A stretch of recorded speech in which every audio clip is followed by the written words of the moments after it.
Ya Rabbal Alamin, Ya Rahman, Ya Rahim, Salli Rabbi wa sallim ala khairil mursalin. Assalamualaikum semuanya. Aku doain kalian yang nonton video ini selalu sehat dan bisa pergi ke Baitullah ya.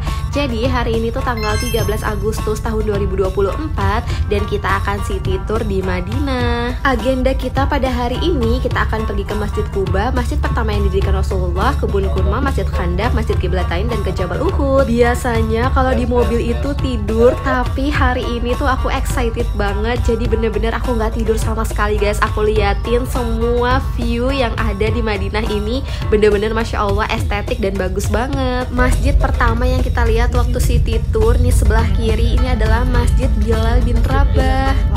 Aku seneng banget guys waktu city tour ini. Aku bilang sama mama hari sebelumnya, mah kalau bisa kita dapat di tempat duduk yang depan karena ini viewnya bagus banget. Kalau misalnya di videoin, kalau di belakang-belakang tuh kan emang kurang kelihatan ya.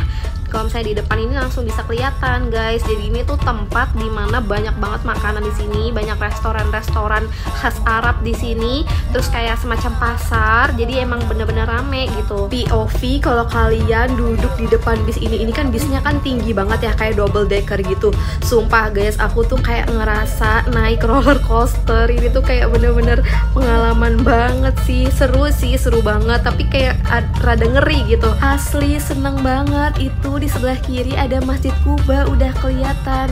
Ini tuh masjid pertama yang dibangun oleh Rasulullah guys pada tahun 1 Hijriah atau 622 Masehi. Nah ini tuh kita mau parkir dulu ya karena kita mau sholat guys di Masjid Quba. Sebelum sholat di Masjid Quba, seperti biasa kita foto-foto dan video dulu satu grup untuk dokumentasi. Meskipun cuaca hari ini tuh bener-bener panas terik, tapi aku excited banget untuk lihat Masjid Quba dalamnya tuh kayak gimana. Barang siapa yang bersuci di rumahnya kemudian sholat di Masjid Quba, pahalanya itu seperti pahala umroh. Ini hadis riwayat Tirmizi dan Ibnu Majah. Masya Allah, saking besarnya masjid ini banyak banget video yang aku cut supaya nggak panjang banget durasinya. Nah ini kita akan masuk ke dalam, kita mau sholat tahiyatul masjid sekaligus sholat duha. Jadi kita nggak lama di Masjid Quba. Setelah sholat ini kita udah pamitan, kita akan pergi lagi ke destinasi selanjutnya. Kita akan pergi ke kebun kurma dan katanya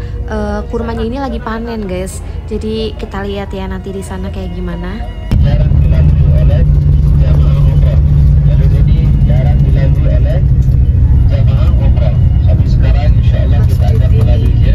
Kita akan belok kanan, lurus aja dan kita akan bertemu dengan salah satu masjid yaitu Masjidnya Masjid Al-Jum'ah, sholat Jumat pertama ya, diturunkannya perintah sholat masjid pertama. Sholat Jumat pertama.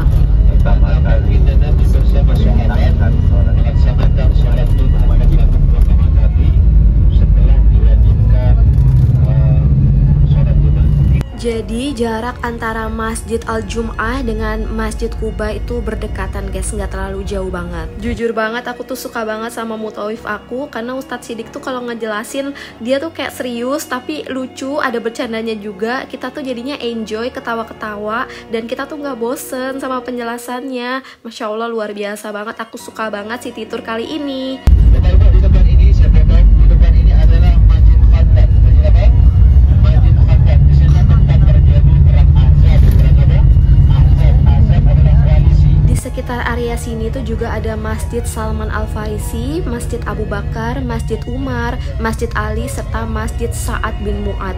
Jadi tuh aslinya ada 6 masjid tapi dikatakan ya atau dikenal sebagai 7 masjid. Perang Khandaq ini terjadi pada bulan Syawal di tahun ke-6 Hijriah. Menurut sejarah pasukan kafir Quraisy berjumlah 10.000 orang sedangkan pasukan muslim 3.000 pasukan. Tapi setelah 20 hari ternyata pasukan kafir Quraisy ini tidak bisa menembus pertahanan parit karena penjagaan yang ketat dan adanya badai pasir. Maka dari itu perang Khandaq ini berakhir dengan kemenangan pasukan kita, pasukan muslim. Bapak ini adalah Masjid Qiblatain. Inilah sejarah di mana kiblat itu berubah Bapak Ibu. Diarahkan awalnya ke arah utara menuju ke selatan.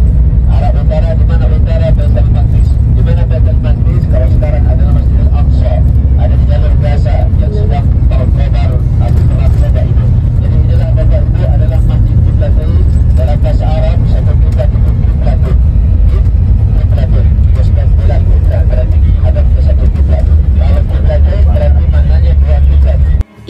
lanjut lagi, kita akan pergi ke kebun kurma dan sebentar lagi akan sampai, udah nggak jauh lagi dan katanya kurmanya itu lagi panen. Jadi yuk kita lihat sama-sama, aku excited banget. Nah ini kita udah sampai, kita diarahin ke pintu masuknya yaitu pusat perbelanjaannya karena kurmanya lagi panen. Jadi banyak yang promo, katanya sih promo ya.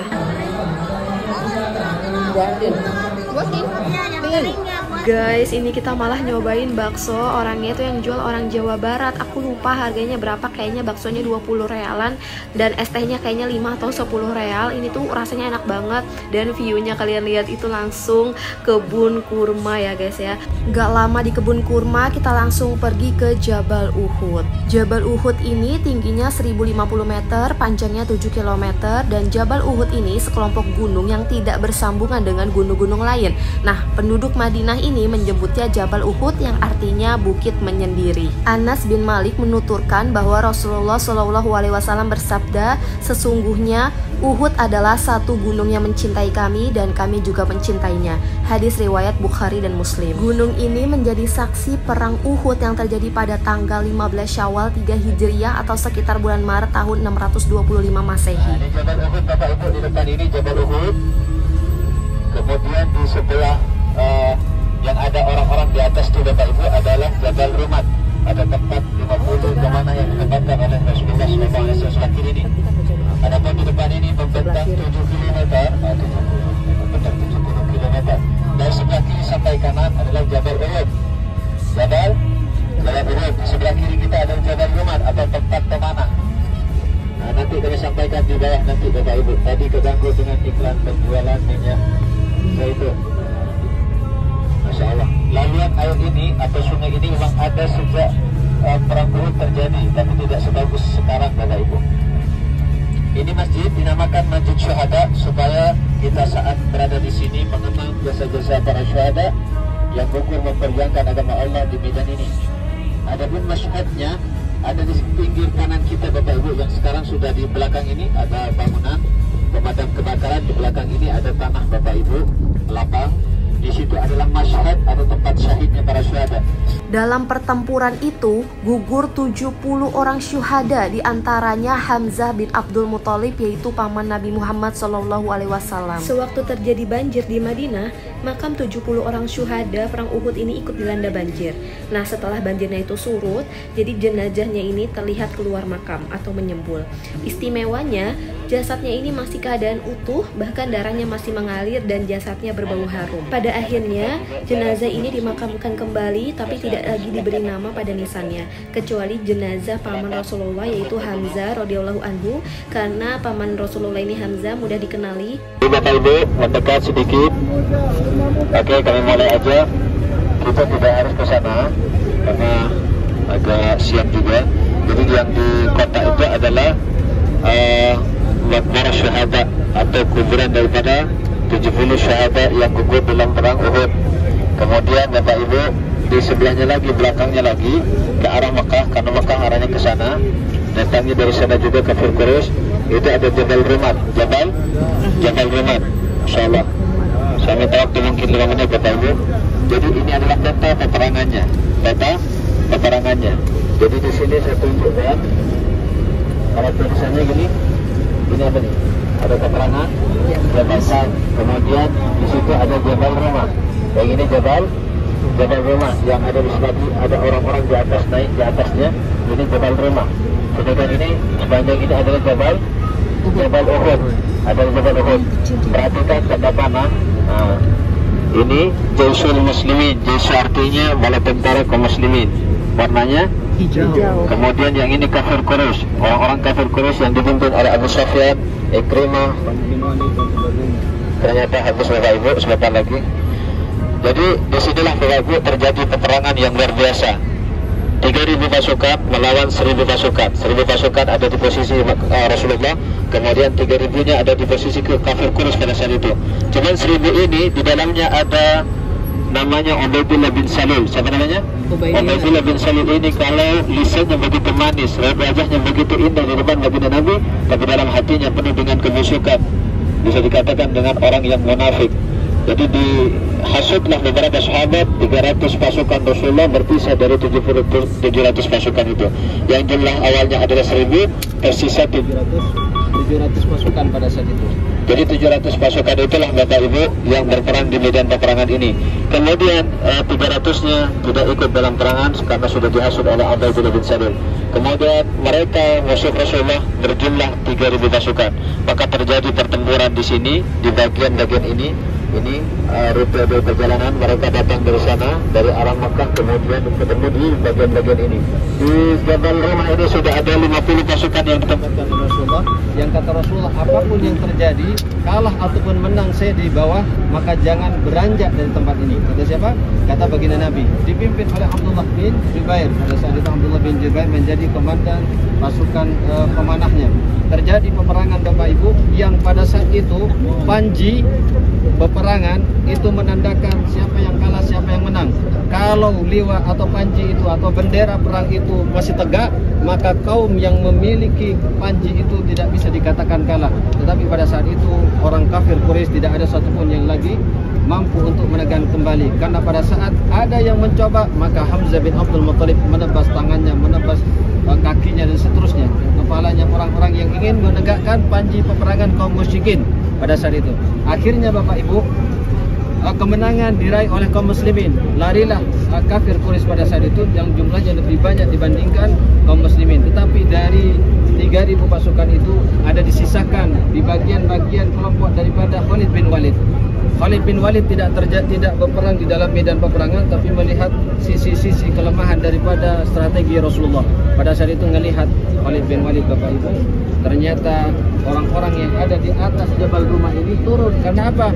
Karena melihat kawan-kawannya sudah berebutan harta ghanimah, harta rampasan perang. Kata mereka, kalau kita tetap di sini, maka kita tidak akan ambil bagian daripada harta ghanimah. Maka mereka turun. Turunlah mereka, ada sisa, kata dalam satu riwayat ada 8 orang.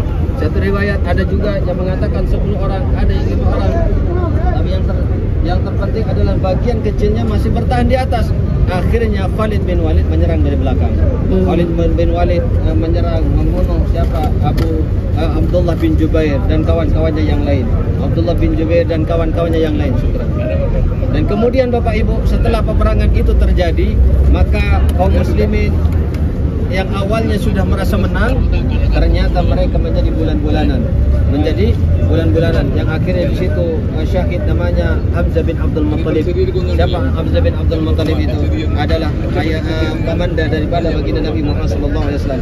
Itu di posisikan apa, ada namanya Waqshi yang dari awal memang membidik di mana Hamzah. Ketika ketahuan, maka Hamzah itu ditusuk atau dilemparkan tombak tepat di dada Hamzah bin Abdul Muttalib, tembus ke bagian belakangnya, dicabut oleh siapa? Waqshi. Kemudian terkapar jasad daripada Hamzah bin Abdul Muttalib. Saat terkapar, larilah Hindun yang saat itu dibakar dengan api dendam saat di perang sebelumnya, yaitu perang Badar. Dia kehilangan ayahnya, dia kehilangan keluarganya dan seterusnya. Maka dia ambil belati, kemudian dibedah. Luka yang sudah berdarah dibedah lagi, dibuat lebih lebar. Kemudian diambil jantung Hamzah bin Abdul Muttalib, diambil kemudian dikunyah dan dimuntahkan. Setelah itu Bapak Ibu, Rasulullah melihat satu persatu daripada sahabat-sahabat Rasulullah itu syahid dalam medan pertempuran. Yang akhirnya Rasulullah dilarikan oleh Sayyidina Abu Bakar, Umar, Uthman, Talha bin Ubaidillah dan kawan-kawan yang lain. Pada saat itu Rasulullah sempat terjatuh dari jurang yang memang digali untuk menyembah Rasulullah. Siapa yang menggali? Abu Amir Al-Fasik. Abu Amir Al-Fasik ini yang menginstruksikan untuk menggali galian itu supaya Rasulullah terperosok ke dalam. Berhasil Rasulullah terjatuh. Saat Rasulullah ingin ke atas, tidak mungkin Rasulullah ke atas karena terlalu tinggi. Maka satu persatu sahabat itu Bapak Ibu turun juga ke dalam jurang itu dan membuat punggungnya menjadi pijakan Rasulullah naik ke atas. Tapi Bapak Ibu, satu persatu sahabat yang ada di bagian-bagian bawah itu tidak bisa lagi naik. Kemudian mereka lempar dengan tombak, mereka saya dengan pedang dan sebagainya. Akhirnya syahid di situ kumpulan-kumpulan sahabat yang ingin menolong Rasulullah. Akhirnya Rasulullah dibawa ke bagian-bagian gunung. Di belakang ini ada gunung Bapak Ibu, tapi tidak bisa dilihat dari sini guanya. Kemudian sampai Rasulullah di situ, Rasulullah berdarah di bagian pipinya. Rasulullah berdarah di bagian pipinya. Karena kenapa? Karena topi besi yang digunakan oleh Rasulullah tertancap ke pipi ini Bapak Ibu. Wa atakum ma tu'aduna wadan معجلون أنتم مستقدمون ونحن المستأخرون غفر الله المستقدمين والمستأخرين ونسأل الله لنا ولكم العافية آمين يا رب العالمين. Silakan Bapak Ibu yang Hah? Iya, itu lewat dari sana, dari kanan, tapi dia nggak dapat peta itu. Kan tadi kan Ustaznya bilang, kita kan biasanya lewat kanan, jarang-jarang dapat gambar peta itu. Habis. Jadi Coba lu. lama dah kayaknya tuh. Utsman bin Affan Fadal di sebelah kiri masuklah posisi sebelah kiri kita itu ada Setelah selesai city tour dan beribadah di Masjid Nabawi, ini tuh posisinya waktu menjelang maghrib. Kita ada manasik lagi bersama dengan Ustadz Sidik. Ini tuh dijelasin macem-macem pokoknya tentang persiapan besok kita akan pergi ke Mekah ya, besok tanggal 14 Agustus. Bener-bener banyak banget ilmu yang bermanfaat. Tapi kalian lihat guys, ternyata mamaku udah tidur ya, dia tuh nggak sadar kayaknya. Sedih banget, ini malam terakhir di Masjid Nabawi karena bener-bener kita tuh di Madinah cuma 3 hari 2 malam. Waktu terasa begitu cepat. Kalau boleh milih nanti kedepannya aku bakal umroh 13 hari atau 15 hari di Mekah Madinah kayaknya, insya Allah. Terima kasih buat kalian yang udah nonton video ini. Malam ini kita lebih banyak beribadah dan juga buat dokumentasi. لبيك اللهم لبيك لبيك لا شريك لك لبيك